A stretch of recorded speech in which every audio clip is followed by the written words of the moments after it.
और अगर तुम सिर्फ बैठकर मेरी बातें सुनते हो जैसे कि तुम लोग स्कूल में करते हो तो इससे मेरा समय बर्बाद होगा। यह मेरा ऑफर है, इससे या तो मान लो या फिर वापस लौट जाओ। क्या मैं आपसे पहले एक सवाल कर सकता हूँ? मैंने पूछा। नहीं, इससे या तो मान लो या फिर वापस लौट जाओ। मेरे पास बर्बाद करने के लिए फालतू समय नहीं है। अभी ढेर सा काम पड़ा हुआ है।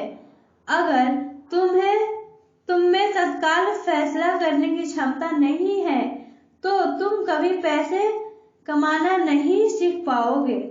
मौके आते हैं और चले जाते हैं, इसलिए तत्काल निर्णय लेने की क्षमता एक महत्वपूर्ण कला है। तुमने जैसा चाहा था वैसा एक मौका तुम्हारे सामने मौजूद है। अगले 10 सेकंड में या तो पढ़ाई शुरू हो जाएगी या फिर यह समय के लिए खत्म हो जाएगी। माइक के डैडी ने चिढ़ाने वाली मुस्कुराहट के साथ कहा। मंजूर, मैंने कहा। मंजूर, माइक ने कहा। बहुत बढ़िया, माइक के डैडी ने कहा। 10 मिनट में मिसेस मार्टिन आ जाएंगी। उनसे बातें करने के बाद मैं तुम्हें उनके साथ भेज दूंगा और तुम लोगों का काम शुरू हो जाएगा। मैं तुम्हें हर घंटे के 10 सेंट दूंगा और तुम हर शनिवार 3 घंटे काम करोगे। पर आज तो मेरा सॉफ्ट बॉल का मैच है, मैंने कहा। माइक के डैडी ने अपनी आवाज को धीमा परंतु कड़क करके कहा। या तो मान लो या फिर वापस लौट जाओ। मान लिया, मैंने जवाब दिया। सॉफ्ट बॉल खेलने के बजाय काम करने और सीखने का विकल्प चुनने में ही समझदारी थी। 30 सेकंड बाद शनिवार की खुशनुमा सुबह 9 बजे माइक और मैं मिसेस मार्टिन के साथ काम कर रहे थे। वह एक दयालु और धैर्यवान महिला थी। वह हमेशा कहा करती थी कि माइक और मुझे देखकर उन्हें अपने दोनों बच्चों की याद आ जाती है जो अब बड़े हो गए थे तथा दूर चले गए थे। हालांकि वे दयालु थी, परंतु वे कड़ी मेहनत में विश्वास करती थी और इसलिए वे हमें हमेशा काम में जुटाए रखती थी। वे बहुत कड़क मैनेजर थी। हम 3 घंटे तक डिब्बाबंद सामानों को शेल्फ पर से उतारते थे, उनकी धूल साफ करते थे और फिर उन्हें करीने से जमाते थे। यह बड़ी मेहनत का काम था और बोरियत भरा भी। माइक के डैडी को मैं अपना अमीर डैडी कहता हूँ। उनके पास इस तरह के 9 सुपरस्टेट थे जहाँ पार्किंग के लिए बहुत सी जगह थी। वे 7 या 11 कन्वीनियंस स्टोर्स के शुरुआती संस्करण थे। पड़ोस के जनरल स्टोर जहां लोग दूध, ब्रेड, बटर और सिगरेट जैसी चीजें खरीदते हैं। समस्या यह थी कि हवाई में एयर कंडीशनिंग नहीं थी और गर्मी के कारण स्टोर्स अपना दरवाजा बंद नहीं कर सकते थे। स्टोर के दोनों ओर दरवाजे को पूरा खुला रखा जाता था ताकि सड़क और पार्किंग की जगह सामने दिखती रहे।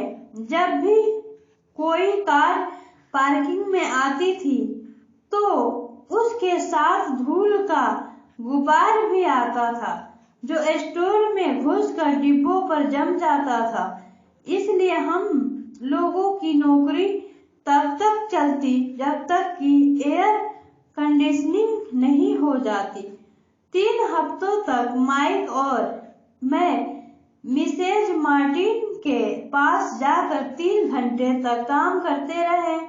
दोपहर तक हमारा काम खत्म हो जाता था और वे हम में से हर एक के हाथ में 3 छोटे सिक्के डाल देती थी। उस समय 50 के दशक में 9 साल की उम्र में भी 30 सेंट कमाने में कोई खास खुशी नहीं होती थी। तब कॉमिक्स की कीमत 10 सेंट हुआ करती थी, इसलिए मैं अपनी कमाई को कॉमिक्स पर खर्च कर देता था और घर लौट जाता था। चौथे हफ्ते के बुधवार तक मैंने काम छोड़ने का मन बना लिया था। मैं सिर्फ इसलिए काम करने के लिए तैयार हुआ था क्योंकि मैं माइक के डैडी से पैसा कमाना सीखना चाहता था। इसलिए मैं 10 सेंट के प्रति घंटे की गुलामी कर रहा था। और सबसे बड़ी बात तो यह थी कि उस पहले शनिवार के बाद से मैंने माइक के डैडी को देखा तक नहीं था। मैं काम छोड़ रहा हूँ, मैंने लंच के समय माइक से कहा। स्कूल लंच बड़ा निराशाजनक था। स्कूल भी उबाऊ था और अब तो मेरे पास शनिवार भी नहीं थे जिसका मैं इंतजार कर सकूं, परंतु 30 सेंट के कारण मुझे धक्का पहुंचा था। इस बार माइक मुस्कुराया। तुम किस बात पर हंस रहे हो? मैंने गुस्से और कुंठा से पूछा। डैडी ने कहा था कि ऐसे ही होगा। उन्होंने कहा था कि जब तुम काम छोड़ने का फैसला कर लो तब वे तुमसे मिलना चाहेंगे। क्या? मैंने आवेश में पूछा। क्या वे मेरे उगता जाने का इंतजार कर रहे थे? कुछ, माइक ने कहा। मेरे डैडी जरा अलग किस्म के हैं। उनका सिखाने का तरीका तुम्हारे डैडी के पढ़ाने के तरीके से बिल्कुल अलग है। तुम्हारे मम्मी डैडी बहुत बातें करते हैं, दूसरी तरफ मेरे डैडी बहुत कम बोलते हैं। तुम सिर्फ इस शनिवार तक इंतजार कर लो, मैं उन्हें बता दूंगा कि तुमने काम छोड़ने का फैसला कर लिया है। इसका मतलब यह है कि मेरे साथ नाटक खेला गया है। नहीं, ऐसा नहीं हुआ है, पर शायद हो सकता है डैडी शनिवार को इसके बारे में समझाएंगे। शनिवार को लाइन में लगकर इंतजार करते हुए मैं उनका सामना करने के लिए तैयार था। जहां तक कि मेरे असली डैडी भी उनसे नाराज थे। मेरे असली डैडी, जिन्हें मैं गरीब डैडी कहता हूँ, यह मानते थे कि मेरे अमीर डैडी बाल श्रम कानूनों का उल्लंघन कर रहे थे और इस पूरे मामले की जांच होनी चाहिए। मेरे पढ़े लिखे गरीब डैडी ने मुझसे यह कहा कि मैं सही तनख्वाह मांगू, कम से कम 20 सेंट 25 सेंट प्रति घंटे। मेरे गरीब डैडी ने मुझसे कहा कि अगर मेरी तनख्वाह नहीं बढ़ती है तो मुझे तत्काल नौकरी छोड़ देनी चाहिए और वैसे भी तुम्हें उस घटिया काम की कोई जरूरत नहीं है। मेरे गरीब डैडी ने छलाकर कहा। शनिवार को सुबह 8 बजे मैं एक बार फिर माइक के घर के उसी पुराने दरवाजे के अंदर घुस रहा था। कुर्सी पर बैठो और लाइन में इंतजार करो, माइक के डैडी ने मेरे घुसते ही कहा। फिर वे अंदर जाकर अपने छोटे से ऑफिस में बैठ गए जो बेडरूम के पास था। मैंने कमरे में चारों तरफ देखा, परंतु मुझे माइक नहीं दिखा। अजीब सा महसूस करते हुए मैं उन्हें दोनों महिलाओं के बगल में बैठ गया जो मुझे 4 हफ्ते पहले वहीं पर मिली थी। वे मुस्कुराई और सोफे पर थोड़ी सी खिसक गई ताकि मैं भी बैठ सकूं। 45 मिनट गुजर गए थे और मैं उबल रहा था। दोनों महिलाएं उनसे मिलकर तकरीबन 30 मिनट पहले वहां से जा चुकी थी। एक बूढ़ा सा आदमी जहां 20 मिनट तक बैठा और फिर वह भी निकल कर चला गया। घर खाली था और हवाई में खुशनुमा सुबह को मैं सीलन भरे अंधेरे सी लिविंग रूम में बैठा हुआ था और इस बात का इंतजार कर रहा था कि एक लालची और बच्चों को शोषण करने वाला आदमी मुझसे बात करे। मैं सुन सकता था कि वे फोन पर बातें कर रहे थे, ऑफिस में इधर उधर के काम कर रहे थे और मुझे नजरअंदाज कर रहे थे। मेरी इच्छा तो हो रही थी कि मैं उस घमंडी आदमी से बिना मिले ही घर लौट जाऊं, पर किसी वजह से मैं रुक गया। आखिर 15 मिनट बाद ठीक 9 बजे अमीर डैडी ने अपने ऑफिस से बाहर निकले। बिना कुछ कहे उन्होंने हाथ से मुझे इशारा किया कि मैं उनके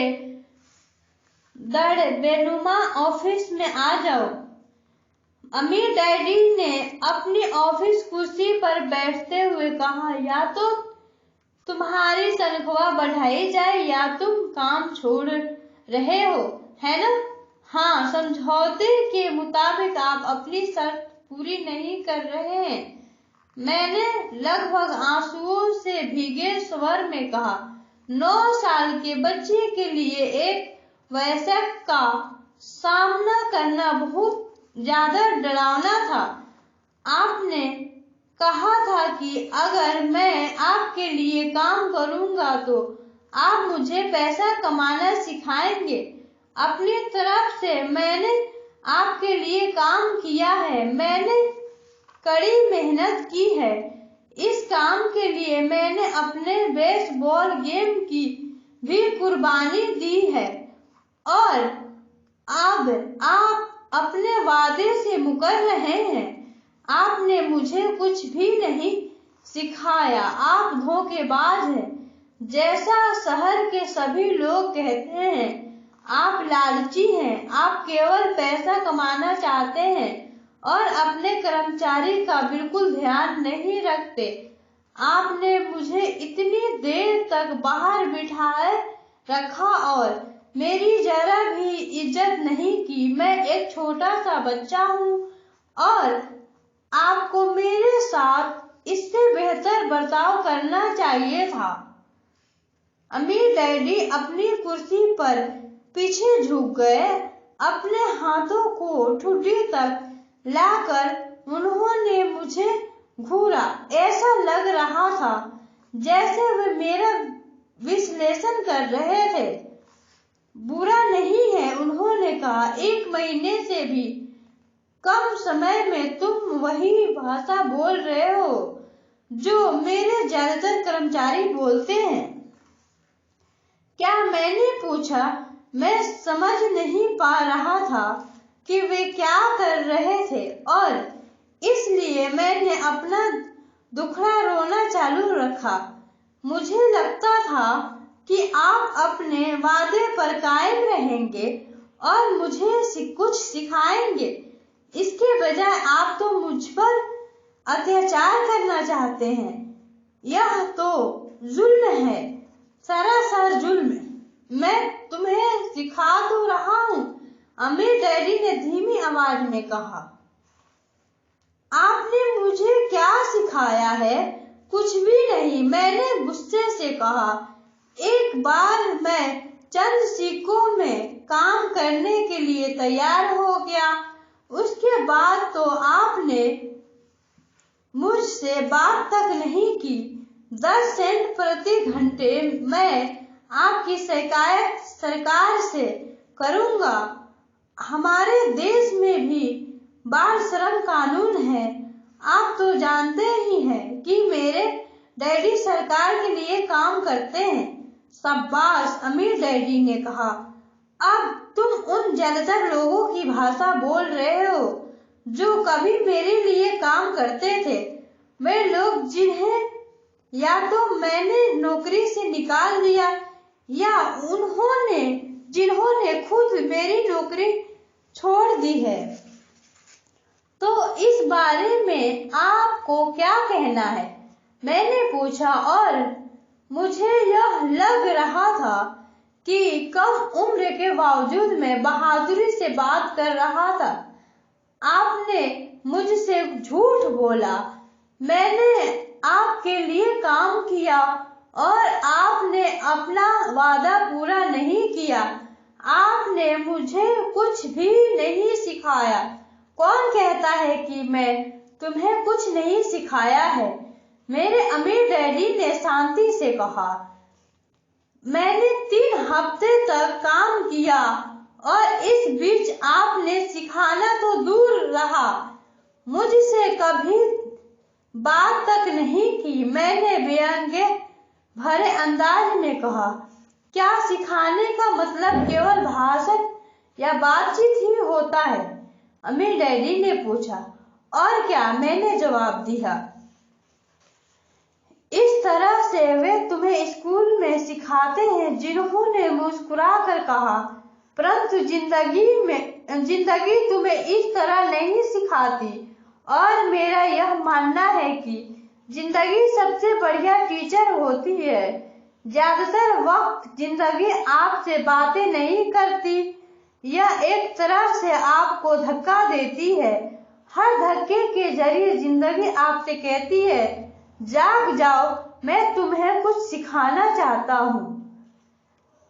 यह आदमी कैसी बेसिर-पैर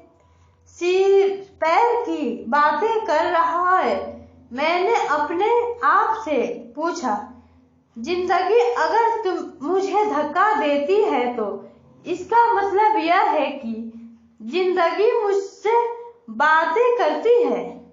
अब मैं जान चुका था कि मुझे यह काम तत्काल छोड़ देना चाहिए। मैं किसी ऐसे आदमी से बातें कर रहा था जो पागल था और जिसे ताले में बंद रखने की जरूरत थी। अगर तुम जिंदगी के सबक सीखते हो तो इससे तुम्हें बहुत फायदा होगा। अगर तुम ऐसा नहीं करते हो तो जिंदगी तुम्हें लगातार धक्का देती रहेगी। लोग 2 चीज करते हैं। कुछ लोग जिंदगी के धक्कों को सहन करते चले जाते हैं, बाकी लोग गुस्सा हो जाते हैं और जिंदगी को धक्का दे देते हैं। परंतु वे धक्का देते हैं अपने बॉस को, अपने काम को, अपनी पत्नी या पति को। वे यह नहीं जानते कि जिंदगी उन्हें धक्का दे रही है। मैं नहीं जानता था कि वे किस बारे में बात कर रहे थे। जिंदगी हम सबको धक्का मारती है। कुछ लोग हार मान लेते हैं, बाकी के लोग लड़ते हैं। कुछ लोग सबक सीख लेते हैं और आगे बढ़ जाते हैं। वे जिंदगी के धक्कों का स्वागत करते हैं। इन गिने चुने लोगों के लिए इसका यह मतलब होता है कि उन्हें कुछ नया सीखना चाहिए। वे सीखते हैं और आगे बढ़ जाते हैं। ज्यादातर लोग छोड़ देते हैं और कुछ लोग तुम्हारी तरह लड़ते भी हैं। अमीर डैडी खड़े हो गए और उन्होंने टूटी फूटी खिड़की को बंद कर दिया। अगर तुम यह सबक सीख लेते हो तो एक समझदार, अमीर और सुखी युवक बन सकते हो। अगर तुम यह नहीं सीखते हो तो तुम जिंदगी भर अपनी समस्याओं के लिए अपनी नौकरी, कम तनख्वाह या अपने बॉस को कोसते रहोगे। तुम हमेशा ऐसे बड़े मौके की उम्मीद करते रहोगे जो आए और तुम्हारी आर्थिक समस्या को सुलझा दे।